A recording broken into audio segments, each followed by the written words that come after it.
انبیاء کرام علیہ السلام میں حضرت ابراہیم علیہ السلام ابو الانبیاء کہلاتے ہیں، یعنی اکثر نبیوں کے وہ باپ ہیں۔ حضرت ابراہیم علیہ السلام، ان کی نسل میں کئی ہزار انبیاء کرام پیدا ہوئے۔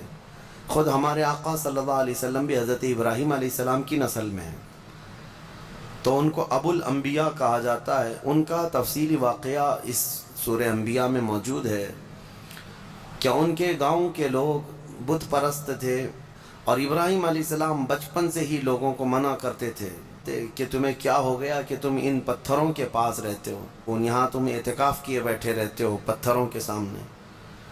تو لوگ ان کا انکار کرتے اور کہتے کیا تم نیا کچھ لے کر کے ہمارے پاس آ رہے ہو، یہ ہمارے باپ داداؤں سے یہ پرمپرا چلی ہے۔ حضرت ابراہیم علیہ السلام کو جھٹلاتے رہتے تھے۔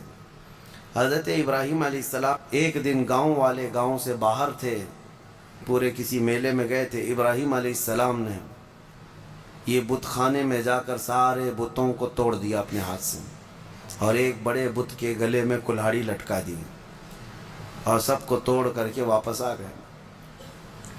جب ابراہیم علیہ السلام شام کو اپنے گھر تھے، گاؤں کے لوگ واپس آئے۔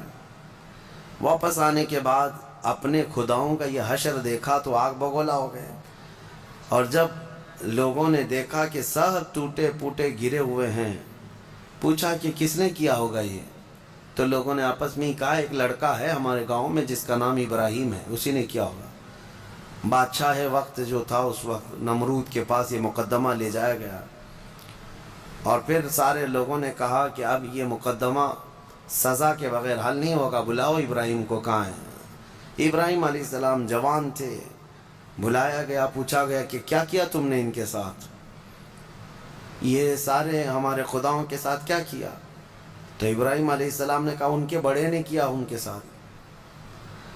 پوچھا تم اکیلے گاؤں میں تھے، کس نے کیا یہ؟ تو ابراہیم علیہ السلام نے کہا ان کے بڑے نے کیا، کیونکہ ایک بڑا بت ویسے ہی چھوڑ دیا تھا انہوں نے، اس کے گلے میں کلہاڑی ڈال کر، اور باقی سب چھوٹوں کو سلا دیا تھا۔ تو بڑا جو کھڑا تھا، ابراہیم علیہ السلام نے کہا ان کے بڑے نے کیا ان کے ساتھ، جبکہ وہ مراد لے رہے تھے ان کا بڑا تو میں ہی ہوں، ان کے دل میں یہی تھا کہ ان کا بڑا میں ہی ہوں۔ تو پھر اس کے بعد ابراہیم علیہ السلام نے ان سے کہا تم مجھ سے کیوں پوچھتے ہو، ایک تو ابھی بھی کھڑا ہے نا، اسی سے پوچھ لو باقی تمہارے چیلوں کو کس نے گرایا۔ تو اور آگ بگولا ہوئے، استہزاء مذاق سن کر کے، اور کہنے لگے کیا ہم ان سے بات کریں گے، وہ بات نہیں کر سکتے ہیں۔ تو ابراہیم علیہ السلام نے کہا افسوس ہے تم پر، اللہ کے سوا دوسرے کی عبادت کرتے ہو، کیا عقل نہیں رکھتے؟ ایسے کی عبادت کرتے ہو جو نہ تمہیں نفع دے سکتا ہے نہ نقصان دے سکتا ہے۔ یہ ابراہیم علیہ السلام نے ان کو کہا، تو وہ اتنے آگ بگولا ہوئے، اتنے غصے میں آئے کہ سبوں نے کہا حرقوہ، ابراہیم کو آگ میں جلاؤ، ایسے نہ چھوڑو، آگ میں جلاؤ۔ وانصروا آلہتکم ان کنتم فاعلین، پھر اپنے اپنے خداؤں کی مدد کرو۔ سارے لوگ اعلان کرنے لگے جس کو مارا وہ کچھ نہیں کر رہا ہے، اور جو پوجا کرنے والے وہی سزا دینا چاہتے ہیں۔ میں بات عرض کر رہا تھا، ابراہیم علیہ السلام نے بتوں کو توڑ دیا تھا، اب ان کے لیے ایک آگ جلائی گئی، بہت بڑی آگ جلائی گئی جس کے شعلے آسمان سے باتیں کرتے تھے۔ ابراہیم علیہ السلام کو منجنیق میں رکھ کر کے اس آگ میں ڈال دیا گیا، اور اللہ کا حکم آیا۔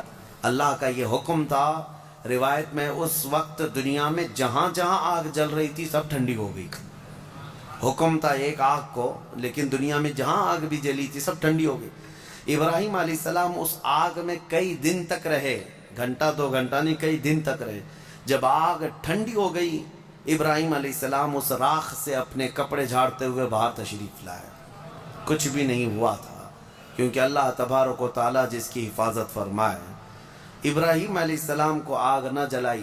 پھر لوگوں نے جب یہ دیکھا معجزہ تو آپ پر ایمان لے آئے۔ پھر حضرت ابراہیم علیہ السلام وہ عراق کا شہر بابل ترک کر دیا، وہاں سے نکل کر کے پھر آپ مصر تشریف لائے، فلسطین کی سرزمین جو اس وقت مصر کا حصہ ہوا کرتی تھی، وہاں پھر آپ رہنے لگے۔ اور پھر حضرت اسماعیل علیہ السلام، اسحاق علیہ السلام کی پیدائش کا جو معاملہ آگے بڑھا، وہ پھر اس اپنے وطن کو ترک کرنے کے بعد ابراہیم علیہ السلام کا جو اصلی شہر ہے وہ بابل ہے، جس کو بیبیلون کہا جاتا ہے۔ عراق میں آج بھی وہ شہر ہے، دنیا کی سب سے پرانی سٹی، اولڈسٹ سٹی جس کو کہتے ہیں بیبیلون، بابل ہے وہ ابراہیم علیہ السلام کی پیدائش کا مقام ہے۔